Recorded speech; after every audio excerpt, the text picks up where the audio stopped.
रहे थे पाठ नंबर 2 शब्द परिचय के बारे में। अब देखिए जो शब्द परिचय आपका पाठ है उसमें हम अभी तक जो पढ़ चुके हैं, क्या क्या पढ़ चुके हैं, देखिए एक बार रिवाइज कर लेते हैं। देखिए सबसे पहले हमने जाना उसमें लिंग, ठीक है, लिंग क्या है और लिंग के कितने भेद होते हैं। अब देखिए लिंग के कितने भेद होते हैं, 3 भेद होते हैं। कितने भेद होते हैं, 3 भेद होते हैं। पुल्लिंग, इसमें क्या बताया था मैंने आपको, वे शब्द जो पुरुष जाति का बोध कराते हैं वे सभी शब्द क्या कहलाते हैं प्यारे बच्चों, पुल्लिंग कहलाते हैं। अब देखिए नेक्स्ट है आपका स्त्रीलिंग। इसमें मैंने आपको क्या बताया था, वे शब्द जो स्त्रीलिंग का बोध कराते हैं वे सभी शब्द क्या कहलाते हैं, स्त्रीलिंग। आप देखिए जो तीसरा जो लिंग होता है वो होता है आपका नपुंसकलिंग। देखिए नपुंसकलिंग, अब नपुंसकलिंग शब्द किन्हें कहते हैं, वे शब्द ना तो पुरुष जाति का बोध कराते हैं और ना ही स्त्री जाति का बोध कराते हैं, वे सभी शब्द नपुंसकलिंग कहे जाते हैं। अब देखिए उसके बाद जो हमने पढ़ा शब्द परिचय में, देखिए वो पढ़ा था हमने वचन। वचन, वचन भी कितने होते हैं संस्कृत भाषा में, 3। कौन कौन से, एक वचन, एक वचन, द्विवचन और बहुवचन। अब देखिए प्यारे बच्चों वचन 3 होते हैं, एक वचन, द्वितीय वचन और बहुवचन। अब एक वचन किसे कहते हैं, जो एक ही संख्या का बोध कराते हैं उन्हें क्या कहते हैं, एक वचन। दिव्य वचन किसे कहते हैं, जो 2 संख्या का बोध कराते हैं उन्हें कहते हैं दिव्य वचन। बहुवचन जो अनेक संख्या का बोध कराए उन्हें कहते हैं हम बहुवचन। अब देखिए जो लिंग के भेद थे उसमें जो नपुंसकलिंग शब्द हैं उनके बारे में आज हम अध्ययन करेंगे। आज की क्लास हमारी है नपुंसकलिंग शब्द, ठीक है। अब नपुंसकलिंग शब्द इनमें कौन कौन से आएंगे, देखिए जैसा कि मैंने अभी थोड़ी देर पहले बताया है, वे शब्द ना तो पुल्लिंग का बोध कराते हैं पुरुष जाति का और ना ही वो स्त्रीलिंग जाति का बोध कराते हैं, वे सारे शब्द इसमें आएंगे नपुंसकलिंग शब्द में। अब देखिए इसमें जैसे आपका हो गया आम, ठीक है, आम, अभी ये हिंदी भाषा में लिखा हुआ है, अगर हमको इसको संस्कृत में बनाना है तो आम्रम, और आम्रम में हलंत लगने से क्या बना है, आम्रम नपुंसकलिंग शब्द।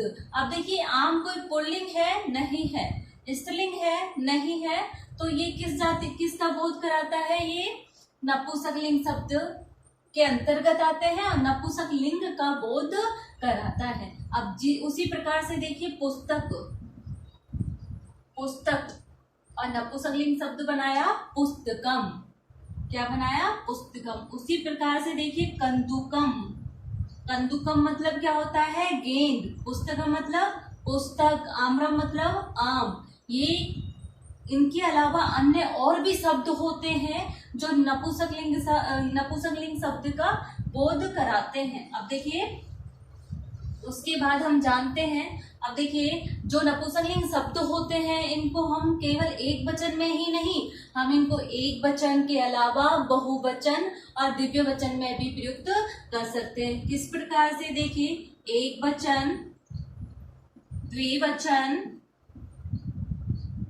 और आपका वचन जिस प्रकार मैंने बताया था कितने होते हैं, 3, एक वचन, दिव्य वचन और बहुवचन। अब किस प्रकार से करेंगे, जैसे आपकी बुक में दे रखा है फल, ठीक है, फलम, क्या है, फलम, फल का एक वचन क्या होगा संस्कृत भाषा में, फलम, ठीक है। दिव्य वचन क्या होगा, फले, क्या होगा, फले, और बहुवचन क्या होगा, फलानी, क्या होगा, फलानी।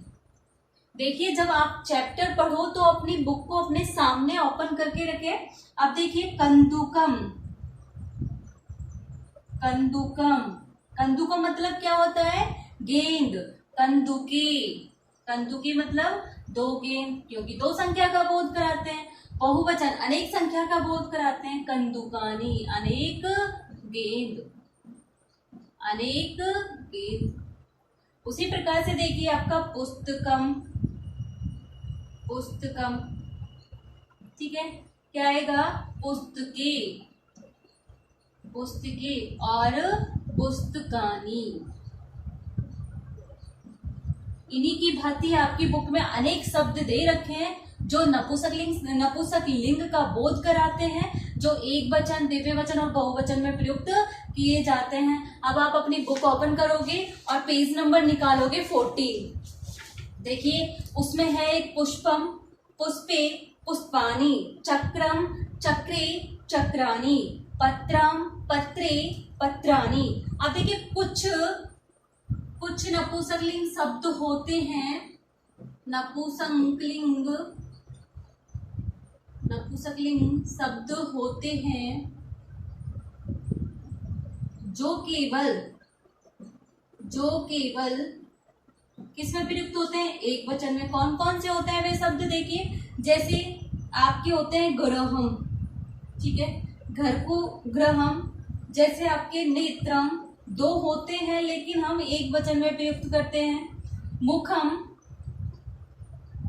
ठीक है, ये शब्द आपके बुक में दिए हुए हैं, ठीक है।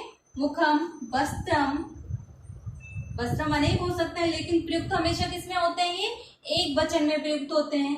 अब देखिए दाडिमम, ठीक है, मूलकम, व्यजनम, पंखा, गगनम, आकाश, वनम, जंगल, फलम, मेज, उद्यानम, बगीचा, उद्यानम, जैसे उद्यानम, ठीक है, भोजनम, भोजन, नारिकेलम, नारियल, ठीक है। अब उसके बाद देखिए आपकी बुक में कुछ शब्दार्थ दिए हुए हैं। आपको क्या दिए हुए हैं? शब्दार्थ। आकारांत पुल्लिंग शब्द जिसमें आपके सारे अकारांत हैं। आकारांत किन्हें कहते हैं? जिनके अंत में ए शेष होता है वे सभी शब्द आकारांत शब्द कहे जाते हैं। आकारांत स्त्रीलिंग शब्द किन्हें कहते हैं? जिनके अंत में आ शेष होता है वे सभी शब्द आकारांत स्त्रीलिंग शब्द कहे जाते हैं। नपुंसकलिंग शब्द जो कि हमने अभी पढ़ा है, कंदुकम, वनम, कमलम, वस्त्रम इत्यादि बहुत सारे होते हैं जो आपकी इस तालिका में दिए हुए हैं। ये तालिका आपको अपनी बुक में गृह कार्य में करना है और ये चेक करवाना है। Okay dear student, thank you.